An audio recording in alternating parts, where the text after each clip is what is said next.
भाई साहब कल बाजार भागा तो मज़ा आ गया था। किसी के हाथ ना आएगी ये निफ्टी। कल तो ये गाना चल रहा था, पर आज जिस तरह से बाजार गिरा है और जैसे अंतर्राष्ट्रीय बाजार आज गिरे हैं भाई साहब, आज मार्जिन भरते भरते बैंड बज गई। अब तो वो कहना पड़ेगा, ये जब नीचे जाए बहुत ही डराए, मार्जिन भरते भरते होश जाते गुम, सारे अकाउंट देखो हो जाते खाली, ये जब नीचे जाए बैंड ही बजाए। भैया जिस तरह से बैंड बजाया ना आज, सारे बैंक अकाउंट खाली हो गए। अभी भी मार्जिन नेगेटिव है। अभी बैठ के हिसाब लगाऊंगा कहाँ से पैसे डालूँ। आज मैंने क्या करा, बहुत सारे शेयर बेच डाले। मैंने कहा वहाँ से कैश आ जाएगा। अब उसके बाद भी अभी भी 17-18 पैसे का 18 पैसे का नेगेटिव दिखा रहा है, तो शायद ज़्यादा ही। तो मुझे अभी डालना पड़ेगा, मैं देखूँगा कहाँ कितने पैसे पड़े हैं। तो भैया जब ये नीचे जाती है ना तो होश ही उड़ाए बहुत ही डराए, कि यही कहना पड़ेगा। भैया आपको क्या लग रहा है अब बाज़ार का क्या होगा? अगर बाज़ार इस तरह गिरता रहा तो यार आज फोर्स प्रॉफिट बुकिंग हो जाती है मेरी कैश सेगमेंट में। बेच दूंगा बहुत सारे शेयर, आज भी बेचें। आप देखिएगा उस चक्कर में डिलीवरी सेक्शन कैश सेगमेंट में प्रॉफिट अच्छा हो गया है, पर चक्कर ये है कि सरकार के पास टैक्स बड़ा अच्छा चला जाएगा क्योंकि रेट बढ़ गए। तो पहले बेच दिए तो टैक्स कम लगता, अब टैक्स भी देखो ज़्यादा जाए। तो भाई आप अपना मार्जिन कैसे संभालते हैं जब बाज़ार गिरता है? तो क्या करते हैं आप? अपने सौदे स्क्वेयर ऑफ कर देते हैं? क्या करते हैं? कमेंट में लिखिए डार्लिंग, मैं सारे कमेंट पढ़ता हूँ। क्या आप भी शेयर बाज़ार में एफएनओ की बारीकियाँ और डिफरेंट स्ट्रैटेजीज़ सीखना चाहते हैं? आप जानना चाहते हैं किस तरह से मैं कैश मैनेजमेंट और रिस्क मैनेजमेंट करता हूं? अगर हाँ, तो आप मेरे व्हाट्सएप के स्टूडेंट बन सकते हैं, जिसके लिए आप मेरी टीम को 70 11 323 077 70 11 323 077 पर कॉल करें, या आप मेरे स्टूडेंट यूट्यूब पर भी मेंबरशिप सेक्शन में जाके बन सकते हैं। पर एक बात मैं क्लियर कर दूं बेटा कि मैं कोई टिप नहीं देता हूं, कोई बाय सेल रिकमेंडेशन नहीं देता हूं। मैं केवल वीडियोस और डेमोज़ के द्वारा आपको risk management, cash management, different strategies सिखाता हूं। अगर कोई मेरे से पूछता भी है कि क्या सर हम ये शेयर ख़रीद लें, क्या ये शेयर बेच दें, तो मेरा स्टैंडर्ड रिप्लाई होता है कि बेटा आप अपने रिस्क एपेटाइट के हिसाब से फ़ैसला लें, किसी के कहने से ना करें, अपने आप को समझे, अपनी रिसर्च करें। बहुत ज़रूरी है कि आप किसी के ट्रेड ऐसे कॉपी नहीं करें। हाँ, लोगों से हम इंस्पिरेशन ले सकते हैं, पर काम तो हमें अपनी एबिलिटी के हिसाब से करना चाहिए। अपने रिस्क बेयरिंग कैपेसिटी को समझें और अपने रिस्क एपेटाइट के हिसाब से ट्रेड करें। अगर ये सब करने में आपको दिक्कत आती है, रिस्क को समझने में, तो किसी फाइनेंशियल एडवाइज़र की हेल्प में। किसी को आँख मीच कर कॉपी करने से सदा नुकसान ही होता है। तो इसलिए सदा पहले सीखें, रिस्क समझें, कितना घाटा हो सकता है, कैसे घाटे से निकला जाता है। जब सब चीज़ें समझ में आ जाएं, देखें आपको सूट करता है तो फिर कोई ट्रेड करें। सदा अपने हिसाब से ट्रेड करें, दूसरे के कहने के हिसाब से कभी ना करें। हाय गाइस, आपका स्वागत है आपके अपने शो MKJ टॉक्स पर इन्वेस्टमेंट इन हिंदी में। आज पूछने का वक्त नहीं है कैसे हैं आप कहेंगे सारे बैंड बजी हुई है। यार सारे बाज़ार बुरी तरह गिरे हैं। मतलब ये तो तब हाल है जब कल अमेरिकी बाज़ार बहुत गिरे थे, और आज तो सारे अमेरिकी, एशियाई सारे बाज़ारों में ना मतलब ऐसा हाहाकार, जैसे कहते हैं ना, बिल्कुल तांडव आया हुआ है। तांडव होता है ना, जैसे बिल्कुल उस तरह से चल रहा है। अब मैं आपको बताता हूँ, आप खुद भौचक्के रह जाएंगे। चलिए अमेरिका चलते हैं।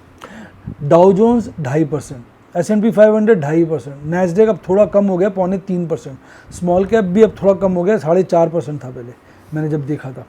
Canada 0.3%, Brazil 1%, Germany 2.25%, London 1.5%, Paris 0.2%, Madrid 0.2%, मिलन 2.5%, स्विट्ज़रलैंड तेरी 0.4%, स्टॉकहोम 3.25%, रशिया 1.25%। ये तो अभी चालू हुए हैं, पता नहीं कितना गिरेंगे।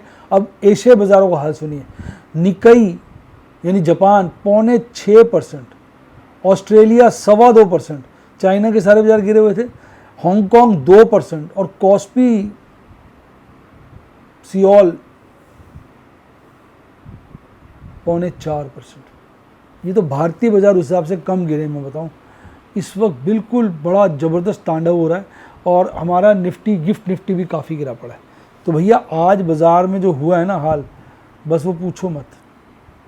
आज तो ऐसा था कि भाई साहब, आज तो जैसे वो कहते हैं ना, बेयर्स शोर मचा रहे थे, ले जाएंगे हम बुल्स को लूट के ले जाएंगे, रह जाएंगे साले बुल्स देखते रह जाएंगे। आज तो बुल्स के लिए गाना गा रहे थे बेयर्स कि बड़े दिन से साले लूट रहे हो तुम, अगर साले तुम हीरो तो हम तुम्हारे बाप हैं। ये देखो आज इतनी बड़ी गैप डाउन ओपनिंग थी और बाज़ार डेज लो पे बंद हुआ है। देखिए बाज़ार पहले इधर तक पहुंचा, यहाँ खुला, ऊपर गया, नहीं टिक पाया, गिरता रहा यहाँ तक गया, फिर अपने बॉटम के आसपास ही क्लोज हो गया। यानी आज जो है ना कैंडल, वो कैंडल नहीं है, कैंडलों के नाम पे एक खतरनाक षड्यंत्र है बेसिकली। देखा आपने?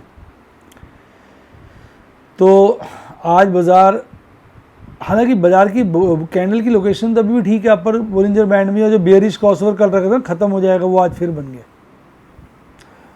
मूविंग एवरेज पे ठीक है, कैंडल अपने आप में बहुत ख़राब है, लोकेशन थोड़ी वीक हुई है, हालांकि upper half of Bollinger band है, सही है। RSI कमज़ोर हो गया, 60 के नीचे आ गया, तो थोड़ी इसमें कमज़ोर, बड़ा ज़्यादा डिप मारा है। तो अब क्या बोलें, एक दिन और गिरावट होगी ना, सबके पैसे ख़त्म हो जाने। अब आप चार्ट देखिए, मैं आपको दिखाता हूँ, ये चार्ट है। पहले इसमें निफ्टी कितने चढ़े कितने गिरे वो आता था, वो नहीं दिखता आजकल। नहीं कट जाता है क्या पार्ट, कहीं उम्र आता है? पहले आता था निफ्टी कितने शेयर्स बढ़े, थोड़ा नीचे आता होगा, देखो स्क्रीनशॉट में देखो, ऐसे निफ्टी में बताओ कितने बढ़े। देखो आज जो है ना, कल बाजार बंद हुआ लाइफ टाइम हाई पे 25,010, आज खुला 24,790 समझ लीजिए। शुरू में पीक बनाया 24,851 और उसके बाद बाज़ार जो है गिर गया, फॉल, फिर थोड़ा रिकवर किया, फिर गिर गया, फिर रिकवर किया, फिर बहुत गिर गया, फिर रिकवर किया, फिर यानी आज बॉटम जो है डेज एंड पे बनाया 24,687 का कह लीजिए, फिर 24,717 पे बाज़ार बंद हुआ। तो बाज़ार आज काफ़ी कमज़ोर हो गया। कुल मिला के 293 पॉइंट गिरे। पॉजिटिव शेयर करने वाले केवल 48 शेयर थे, 48 पॉइंट थे। नेगेटिव करने वाले 341 पॉइंट थे, 1.17। हाँ इसमें आता है ना, ये एडवांस निकलेंगे, ये लिया करो, हमने मिस कर देते हैं। हाँ ये एडवांस निकलें, मेरे पे तो नहीं आया, देखो आप, नहीं देखो तो सही ना, मेरे में आया। ये किस में देख रही हो आप? ये कोई पुराना स्क्रीनशॉट देख रही हो ना? आज का देखो ना, आप पुराना देखो, पहले आता था वही तो कह रहा हूँ। अच्छा, अब वो इंडेक्स पुलर्स एंड ड्रैगर्स आता है, उसके नीचे होता होगा। तो भैया उसके नीचे कुछ नहीं होता आजकल। अच्छा बंद कर दिया क्या? आप ना साइट खोलो ना, यहाँ कैसे दिखेगा मुझे? साइट खोलोगे तो दिखेगा ना। अच्छा, अब बाज़ार जो है बहुत ही यार गड़बड़ा गया है। देखो आपके लिए अच्छे से अच्छा डाटा दे पाएँ, मैं और मैडम कितनी स्ट्रगल करते हैं इसके लिए आपस में लगे रहते हैं। यार एशियन पेंट नहीं देखा था मैंने, आज भाग गया था, इसको ही बेचना पड़ेगा, पैसे इकट्ठे करने हैं, तो अब क्या करूँ, बेच दूँ मैं साले को। Divi's lab, HDFC bank, doctor Reddy lab, Sun Pharma, Kotak Mahindra, Nestle, ये सब भागे हुए थे। अच्छा, अब पहले एक बारी मार्केट की माहौल देखिए, अब एकदम एक्सट्रीम ग्रिड से हम ग्रिड में आ गए। वैसे तो ये अच्छा भी है, अब बाज़ार अगर 2 दिन ऐसे ही चलता है, एक आध दिन और, तो ठंडा हो जाएगा, फिर इसमें आगे बढ़ने की शक्ति आ जाएगी, फिर डर भी निकल जाएगा हमारा। मैंने आज ट्रेडिंग तो बहुत कर लिया है, बहुत सारे नई पोजीशन बना लिए, डर भी लग रहा है ना? सर फिर वो थोड़ा सा नीचे आ गया ना, इतना आता है तो कैसे करूँ इसको बाद में? जैसे आज का डाटा, आज का देखो 9 शेयर बढ़े हुए थे और 41 शेयर गिरे हुए थे निफ्टी 50 के अंदर, सिर्फ 9 बढ़े हुए थे। अच्छा, और अगर आप देखोगे इंडिकेटर्स, ये वाले पे आ जाओ। अब ये तो अच्छा ही है देखा जाए कि US डॉलर इंडेक्स तो कम हुआ है, अच्छी बात है। क्रूड बहुत सस्ता हो गया, बहुत अच्छी बात है। रुपया कमज़ोर हो गया, गंदी बात है। और 10 ईयर ट्रेजरी यील्ड बहुत गिर गई है आज, उतनी बहुत ज़्यादा गिर गई है, बहुत ज़्यादा गिर गई है। ये बहुत फेवरेबल है। इंडिकेटर्स तो यार बेहतरीन है, ज़बरदस्त हैं। FIs का ना डाटा अभी तक आया नहीं है FNO का, मैं उसी की वेट करते, इसलिए वीडियो भी आज काफ़ी लेट हो गई। FIs ने तो आज दिल खोलकर कैश सेगमेंट में बिकवाली कर डाली फिर से 3310 करोड़ की। ये तो भगवान भला करे DIs का, इन्होंने दिल खोल के खरीदी इसलिए हल्की बिकवाली आई है। यानी इंस्टीट्यूशनल कैश सेगमेंट में बिकवाली कम है, बाजार गिरा तो फिर क्या हुआ? इसका मतलब ये है कि भैया लोग भी घबरा गए आज, और नेट तो रिटेलर्स ने पी लिया ना माल, इसका मतलब तो ये है। अच्छा, अब ये डेटा भी हमारे पास अभी आया नहीं। अब देखो सारे इंडाइसेस गिरे हुए हैं। अब 2 दिन में मिड कैप स्मॉल कैप की तो बत्ती लग चुकी है। देखिए कितना ज़्यादा नीचे है, कल भी बहुत ज़्यादा गिरे थे और आज भी। आज सबसे ज़्यादा मिड कैप 50 गिरा है, 1.5% के करीब। नेक्स्ट 50 गिरा है, 1.5 से थोड़ा कम। निफ्टी 50 अच्छा गिरा है, निफ्टी बैंक कम गिरा है। आज अगर ध्यान से देखो सबसे कम ही निफ्टी बैंक गिरा है, क्योंकि पहले ही मरा पड़ा था ये, वो HDFC बैंक ने इसको संभाल लिया ना आज। अब देखो ओवरऑल 851 शेयर बढ़े हुए थे और 1500 शेयर के आसपास गिरा हुआ था, यानी एडवांस डिक्लाइन रेशियो बड़ा ख़राब था। Info Edge, IEX, India Cement, Granules ये स्टार ऑफ द डे थे, भाग रहे थे। गिरने वालों में जो हालत ख़राब थी, कमिंस देखिए 8%, एस्कॉट्स, कुबोटा भाई सब 6%, बिरला सॉफ्ट, आइशर मोटर बिल्कुल फ्लैट, मार दिया इनको। और अब ये तो हमने डिस्कस कर लिया। अब देखो आइशर मोटर सबसे ज़्यादा गिरा था, फिर मारुति सुजुकी, टाटा मोटर। आज टाटा मोटर की भयंकर ले ली, लगा था टाटा मोटर ये, टाटा मोटर वो, टाटा मोटर ऐसा, टाटा मोटर वैसा, टाटा मेरा ये, टाटा मेरा वो, मेरा टाटा मेरा बटा, और आज लग गया चाटा। आज लग गया चाटा टाटा मोटर में। Hindalco, JSW steel, Wipro, ONGC सब धरती पे लगे हुए थे। इसकी तो हमने चर्चा कर ही ली। अब 24,717 पे बाजार बंद हुआ। 24,800 पे देखो कॉल रेटिंग कितनी दबा के, पुट रेटिंग भी है पर कॉल रेटिंग ज़्यादा है। 25,000 का ऐसा लेवल जिस पे कॉल रेटिंग इतनी ज़्यादा है, पुट रेटिंग कम होने के बावजूद भी मैक्सिमम ओपन इंटरेस्ट यही है। सेकंड हाईएस्ट 26,000 पे। तो इसका मतलब नॉट ऑल इज लॉस्ट। अब लोग बातें कर रहे हैं, अब बाजार आएगा 23 के नीचे, अब आएगा ऊँट पहाड़ के नीचे, अब ये होगा, अब वो होगा। आ जाए भाई ऊँट पहाड़ के नीचे, क्या करेंगे? ऊँट पहाड़ के नीचे आएगा, हम ऊँट पे बैठ जाएंगे भाई, और क्या होगा? थोड़ा तो पहाड़ के पास रहेंगे। तो भैया अब तो पुट्टे जो खरीद रखी है ना नीचे की, वो ही मदद करेंगी, वो ही दिन बनाएंगे हमारा। अब लोग कहते हैं ना FNO हेजिंग के लिए क्यों नहीं यूज़ होता? मैंने 21, 20, 21, 22, 23 सब पुट्टे खरीद रखी है। तो अब अगर 23 के नीचे आएगा तो पैसे देने शुरू करेंगे वो, तो हेजिंग के लिए तो यूज़ होता ही है। अब लोगों को लगता है नहीं यूज़ होता, बैन कर दो FNO को। भाई क्यों कर दो? इससे तो मार्केट को सपोर्ट मिलती है। आप कसम खा के बताओ, अब जैसे बाजार गिरा, लोग नीचे कितनी पुट्टे खरीद लेंगे तो ऑपरेटर गिर के दिखाए, साला रिटेलर अमीर बन जाएगा, खरबपति बन जाएगा।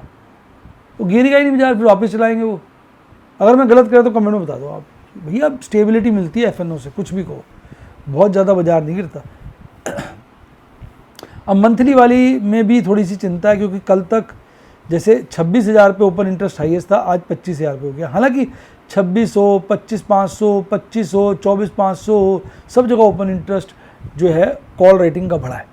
पुट रेटिंग का ओपन इंटरेस्ट देखो घटा है इन सब लेवल पे, वो बढ़ा इधर से 24,500, और वहीं आज मैक्सिमम पेन है।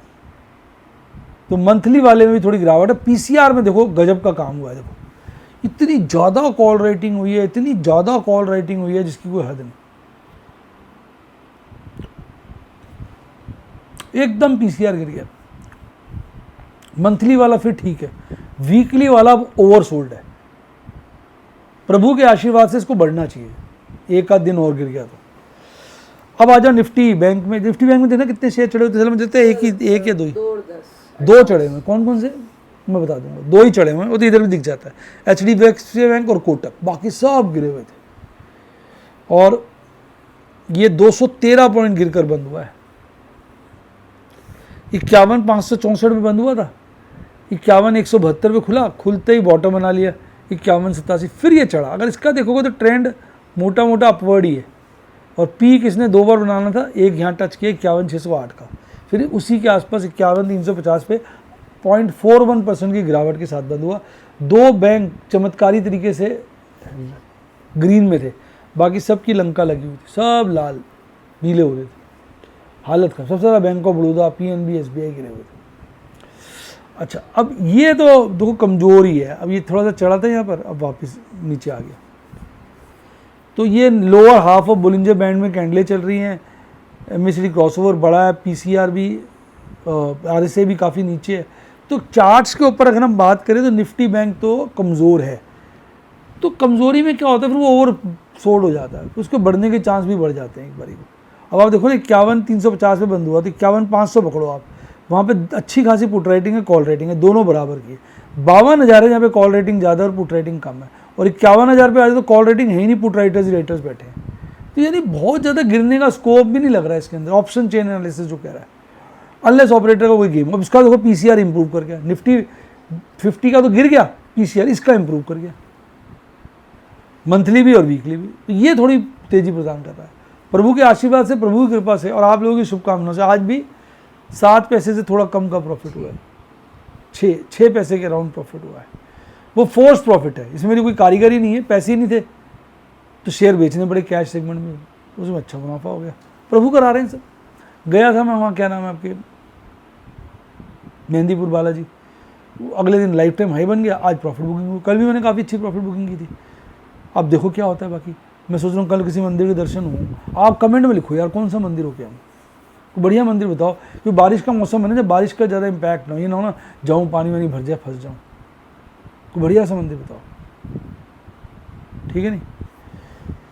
आज 3 फ्यूचर बाय किए, 1 फ्यूचर कॉल स्ट्रेटजी लगाई, 2 ऑप्शंस के ऑफ किए, 2 स्टॉक्स के ऑफ किए, 1 निफ्टी की पोजीशन बनाई, 11 पोजीशनें मैंने पुट्टे सेल कर दी और 1 नई स्टॉक पोजीशन में। एक्चुअली क्या होता है, कई बार क्या होता है कि मैं एक ही स्ट्राइक प्राइस ही कई पुट्टे सेल कर देता हूँ। तो कई बार यहाँ पर इसलिए कभी कमेंट ज़्यादा बता देते, कभी कम बता देते हैं, लेकिन वो कई पुट्टे एक ही स्ट्राइक प्राइस की होती है ना, जैसे मैंने लगा रखी होती 6-7, 5-5 रुपये, 2-2 रुपये की गैप, तो सारी बिक जाती हैं। तो वो इसलिए कम ज़्यादा कभी कभी हमें बोलने में आ जाता है, इसलिए कोई चिंता की बात नहीं है। अच्छा, अब वो टाटा कम्युनिकेशन की मैंने आज 1 कॉल स्क्वायर ऑफ कर दी। मेरे अपने मैंने सारी फ्यूचर्स की कॉल बेच दी थी, सारे फ्यूचर मेरे हैज हो गए थे। मैंने कहा एक तो फ्री कर लूँ, आप बताइए ठीक किया कि नहीं किया। फिर टाटा मोटर की 2 कॉल स्क्वायर ऑफ करी, साली ये और गिर गए, मैंने कर दी 16 रुपये 20 पैसे में, बाद में 12 रुपये 60 पैसे हो गए, 4,000 रुपये और बचते। पता थोड़ी होता है यार। स्टार के फिर मैंने 100 शेयर बेचे, मैंने और भी लिखवाए तो बिके नहीं। अब ये मेरे खरीदे हुए कितने के, 319 के, बिके इतने के, तो आप लगा लो कितना प्रॉफिट हुआ अपने आप 100 शेयर का। फिर मैंने अमराजा बेचे 550 शेयर, ये बिके 1615 रुपये 28 पैसे के हिसाब से, मेरे खरीदे में 664 रुपये 80 पैसे के आसपास। तो डिफरेंस निकाल के मल्टीप्लाई के लिए प्रॉफिट आ जाएगा। तो यही आज का था, ज़्यादा प्रॉफिट बुकिंग नहीं, आज तो फोर्स प्रॉफिट बुकिंग थी। प्रभु की लीला थी, प्रभु की कृपा थी, प्रभु की शुभकामनाएं थी। मैं तो सरकार का कमाऊ पूत बन गया हूँ। बाजार गिरता है तो भी प्रॉफिट बुक करता हूँ, शेयर बेचता हूँ तो भी टैक्स जाता है। बाजार बढ़ता है तो भी प्रॉफिट बुक करता हूँ तो भी टैक्स जाता है। तो बाजार गिरे या बढ़े, मैं तो टैक्स देता ही देता हूँ। तो भैया मेरे को तो सरकार को कम से कम थोड़ा सा पीठ थपथपा देनी चाहिए कि हर मौके पे ये टैक्स देता है। तो भैया अब मैं तो आपको यही सब सिखाने की कोशिश करता हूँ कैसे रिस्क मैनेजमेंट करो। आज देखो दिखाया ना, कैश शॉर्ट हो तो फिर शेयर रखे होने चाहिए मौके पे बेचने के लिए, आज उनको बेच के कैश जनरेट किया। तो यही शेयर बाज़ार में कैश मैनेजमेंट है, रिस्क मैनेजमेंट है, जो मैं आपको सिखाने की समझाने की कोशिश करता हूँ। अगर आप भी सीखना चाहें, मैं कोई बाय सेल रिकमेंडेशन नहीं देता हूँ, आप सीखना चाहें सिर्फ प्योर टीचिंग, मेरे स्टूडेंट बन सकते हैं, वीडियोस और डेमोज द्वारा सिखाता हूँ। व्हाट्सएप का स्टूडेंट बनना तो 70 11 323 077 70 11 323 077 पे मेरी टीम को कॉल करिए, या व्हाट्सएप पे जाके भी स्टूडेंट बन सकते हैं। और अगर डीमैट अकाउंट खुलवाना है तो लिंक डिस्क्रिप्शन बॉक्स में। इसी के साथ साथ bye, God bless you, happy investing, और आप स्टॉक मार्केट के बेताज बादशाह बने।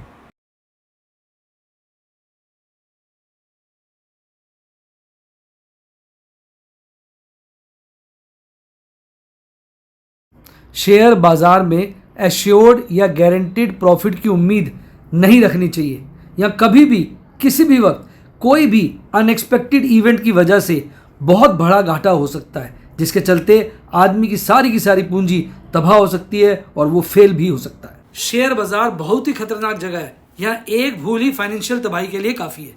मैं केवल एजुकेशनल वीडियोज़ ही बनाता हूँ, मैं कोई बाय सेल रिकमेंडेशन नहीं देता हूँ। चर्चा किए गए स्टॉक उदाहरण के लिए हैं और खरीदने या बेचने की कोई रिकमेंडेशन नहीं है। मेरा यह मानना है कि शेयर बाजार में निवेश किसी के कहने पर नहीं करना चाहिए, बल्कि अपने रिस्क एपेटाइट और जानकारी के हिसाब से करना चाहिए। सदा याद रखें, जिसने ली टिप उसकी हुई डिप। शेयर बाजार में निवेश जोखिमों के अधीन है। निवेश करने से पहले सभी संबंधित दस्तावेजों को ध्यान से पढ़ें।